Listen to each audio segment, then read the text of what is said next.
Assalamualaikum warahmatullahi wabarakatuh. Jumpa lagi dengan Ibu Linda.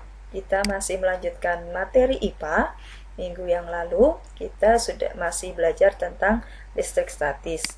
Nah, di listrik statis, materi yang sudah Ibu jelaskan itu adalah muatan listrik pada atom, muatan listrik pada benda, interaksi antar muatan listrik, dan sampai terakhir kemarin ke hukum Coulomb. Selanjutnya, Ibu akan menjelaskan tentang medan listrik. Sebelum mempelajari medan listrik, apakah kalian tahu mengapa benda-benda yang berada di permukaan bumi itu selalu tertarik menuju ke pusat bumi? Karena memiliki massa yang jauh lebih kecil daripada massa bumi. Jadi benda-benda itu seolah-olah tertarik ke dalam pusat bumi. Nah, hal serupa ternyata juga terjadi pada muatan-muatan listrik. Muatan-muatan listrik itu memiliki medan listrik, sehingga dapat mempengaruhi muatan lain yang berada tidak jauh darinya. Nah, medan listrik di sini itu hampir sama dengan pusat listrik itu sendiri atau pusat bumi. Dari sini bisa Ibu simpulkan apa yang dimaksud dengan medan listrik. Medan listrik adalah ruang di sekitar muatan listrik yang masih dipengaruhi oleh gaya listrik itu sendiri. Ibu gambarkan di sini benda uji bermuatan listrik Q, Ibu tuliskan dengan Q kecil, diletakkan di dekat benda bermuatan listrik Q besar. Jika benda uji mendapat gaya, maka tempat di mana benda uji itu berada di dalam medan listrik benda bermuatan Q. Jadi kalau Ibu gambarkan seperti ini. Ada muatan listrik positif Q besar, di dekatnya Ibu letakkan benda uji bermuatan listrik positif Q kecil. Ternyata itu timbul medan listrik sebesar E1. Nah, kenapa ini keluar? Ibu nanti jelaskan bahwasanya medan listrik kalau bermuatan positif itu akan meninggalkan muatan. Nah, besarnya medan listrik di sini dipengaruhi oleh jarak. Yang di sini jaraknya lebih dekat.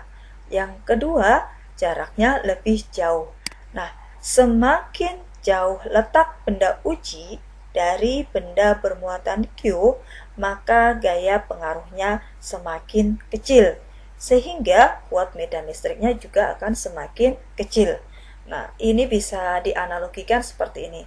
Misalkan di sini itu adalah temanmu yang menggunakan parfum dengan yang sangat harum. Kalau dia letaknya ada yang berdekatan dengan teman yang lain, otomatis teman yang di sini juga akan terkena harumnya. Nah, tercium rasa harumnya itu semakin jauh juga akan semakin hilang. Jadi semakin dekat dengan posisi sumber yang disemprotkan parfum itu akan semakin besar nilai medan listriknya atau tercium rasa harumnya. Nah, medan listrik itu sendiri digambarkan dengan garis-garis gaya listrik.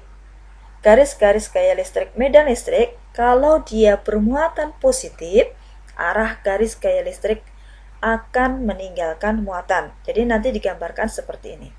Jadi arah-arah garis listriknya akan meninggalkan kalau dia muatannya positif. Nah, bagaimana kalau muatannya negatif? Kalau muatannya negatif, arah gaya listriknya muatan negatif akan menuju ke muatan. Jadi arahnya seperti ini. Ibu gambarkan lagi dengan yang lain bagaimana gambarnya pola garis gaya listrik jika dua muatan yang didekatkan. Yang pertama, muatan positif dan muatan negatif. Kita tahu tadi di muatan positif itu akan keluar meninggalkan muatan, kalau muatan negatif itu akan menuju muatan. Jadi nanti gambar pola garis gaya listriknya seperti ini. Dia akan keluar dari muatan positif dan akan masuk di muatan negatif. Bagaimana kalau muatannya positif dengan positif? Kalau muatan positif dengan positif, berarti pola garis gaya listriknya akan saling meninggalkan seperti ini. Nah, kalau muatannya negatif dengan muatan negatif, dia akan seperti ini, saling masuk ke muatan.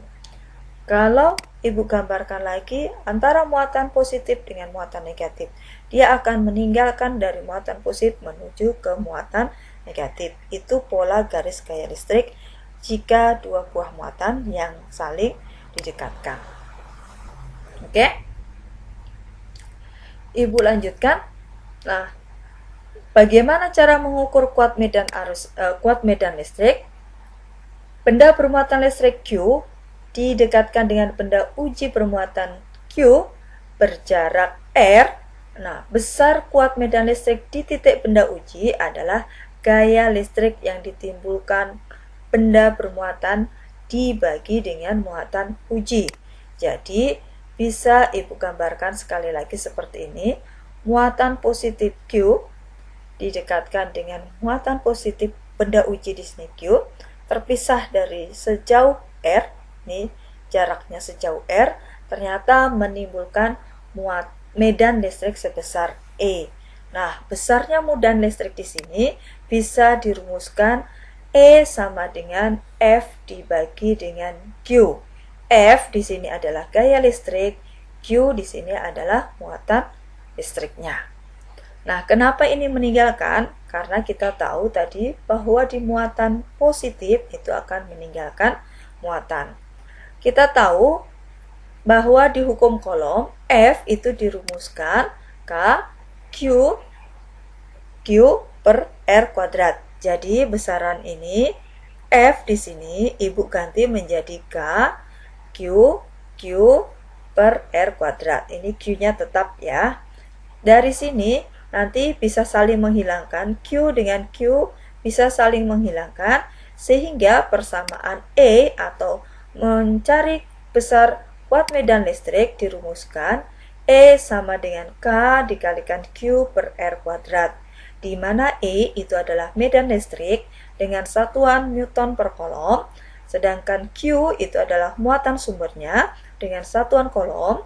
Q kecil itu adalah muatan uji, nanti sama aja ya, tidak mempengaruhi, ini sama-sama muatan, satuannya juga kolom, dan R itu jarak dari bendanya.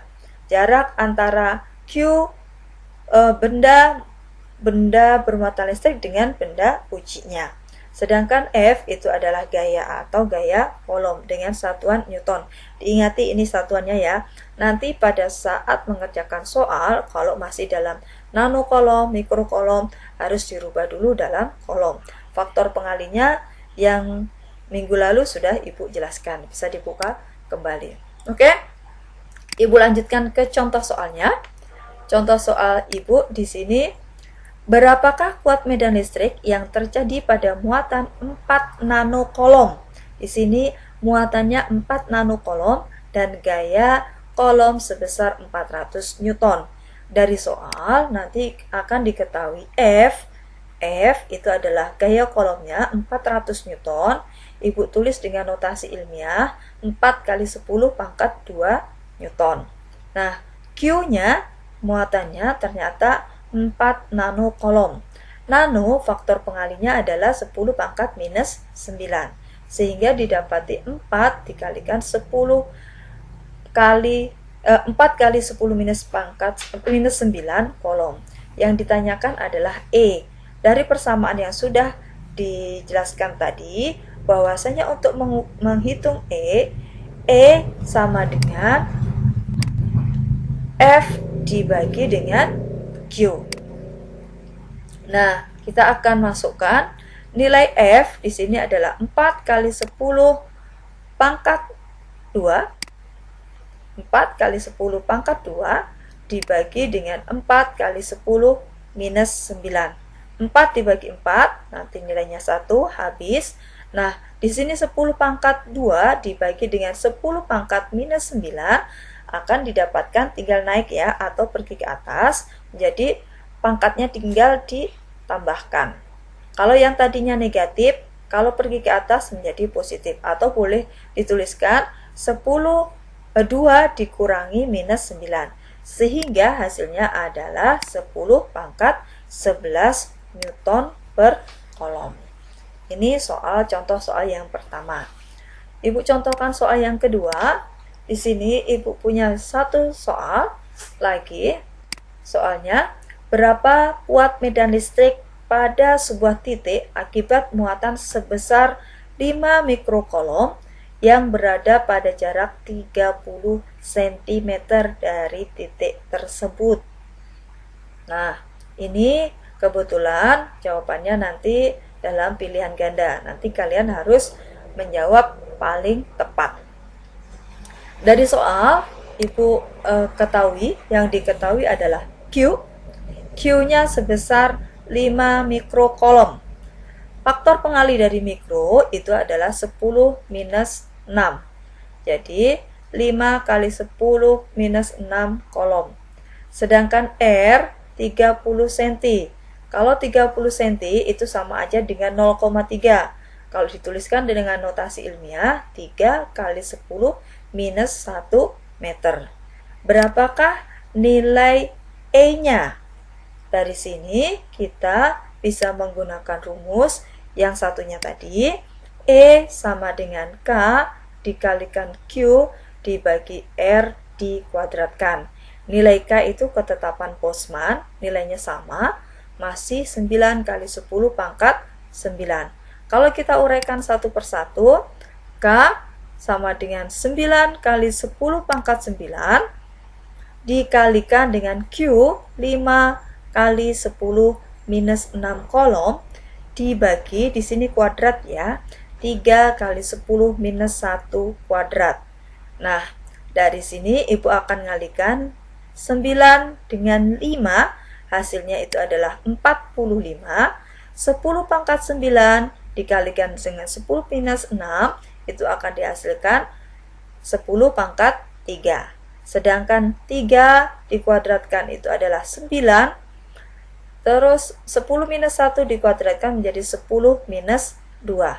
Dari sini Ibu akan kecilkan, Ibu ringkas, Ibu coret 45 dengan 9, sehingga akan ketemu 45 dibagi 9 akan ketemu 5. Terus 10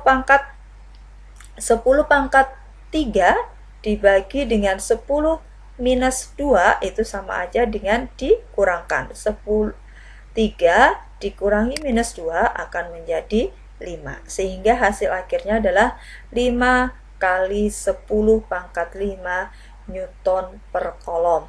Nah, sekarang pertanyaannya, ini ada dua jawaban di sini. 5 kali 10 pangkat 5 Newton per kolom. Apakah dia menuju muatan atau menjauhi muatan? Kita lihat muatannya. Kita tadi tahu bahwasanya kalau muatan negatif berarti akan menuju muatan. Berarti jawaban yang paling tepat adalah di posisi A. Nah, semoga bisa dipahami. Sekian dari Ibu, tolong dicermati baik-baik videonya. Nanti hari Kamis kita akan belajar latihan soal untuk kuat medan listrik.